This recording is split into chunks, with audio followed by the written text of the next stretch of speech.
वो एक तरफ देश के राजनीतिक गलियारों में भूचाल ले आई है और दूसरी तरफ करोड़ों लोगों के मन में एक सवाल छोड़ गई है। क्या अब सच में वो समय आ गया है जब सत्ता के सबसे बड़े गलियारे में बैठने वाले को भी जवाब देना पड़ेगा?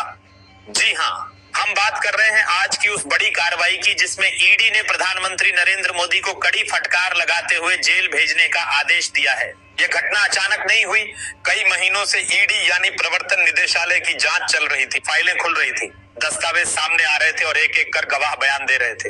लेकिन लोगों को हमेशा यही लगता था कि यह सब कागज पर होगा और अंत में मामला दब जाएगा, क्योंकि सत्ता के गलियारों का इतिहास यही बताता है कि बड़े लोग, बड़े पद और बड़े नाम अक्सर कानून की पकड़ से बाहर रहते हैं। लेकिन इस बार तस्वीर अलग थी।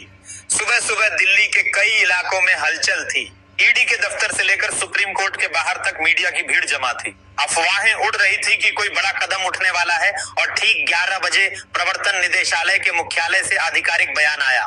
नरेंद्र मोदी पर लगे आरोपों की जांच पूरी हो चुकी है और उन्हें तुरंत न्यायिक हिरासत में भेजा जाएगा। यह खबर सुनते ही सोशल मीडिया पर जैसे आग लग गई। ट्विटर से लेकर फेसबुक और व्हाट्सएप तक हर जगह यही चर्चा थी। क्या यह सच है? क्या वाकई प्रधानमंत्री को जेल भेजा जा रहा है? लोग अपने अपने तरीके से प्रतिक्रिया दे रहे थे। किसी ने इसे लोकतंत्र की जीत बताया तो किसी ने इसे राजनीतिक बदला। ईडी के सूत्रों के मुताबिक मामला सिर्फ आर्थिक अनियमितताओं तक सीमित नहीं था। जांच में ऐसे कई दस्तावेज सामने आए जिनमें कथित तौर पर बड़े पैमाने पर धन का गलत इस्तेमाल, चुनावी फंडिंग में गड़बड़ी और कुछ विदेशी सौदों में लाभ पहुंचाने के आरोप थे। यह वही मुद्दे थे जिन पर विपक्ष पिछले कई सालों से आवाज उठा रहा था, लेकिन सत्ता पक्ष हर बार इन्हें झूठ और अफवाह कहकर खारिज करता रहा। दिल्ली के राजनीतिक माहौल में इस खबर ने तूफान ला दिया। संसद में विपक्षी नेताओं ने तालियां बजाकर इसका स्वागत किया। राहुल गांधी ने ट्वीट किया, सच की जीत हुई है।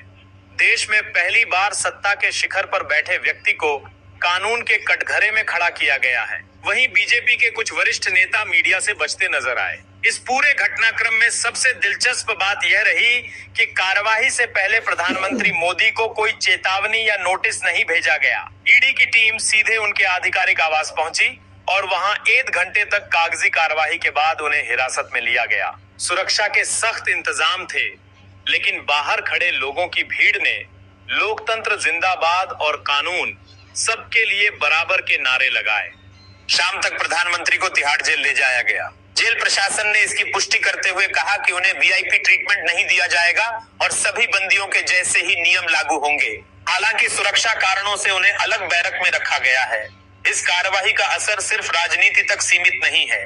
देश भर में लोग इसे एक मिसाल के तौर पर देख रहे हैं। कानूनी विशेषज्ञ कह रहे हैं कि अगर देश का सबसे ताकतवर व्यक्ति भी कानून से ऊपर नहीं है तो यह न्यायपालिका और जांच एजेंसियों की स्वतंत्रता का सबसे बड़ा सबूत है।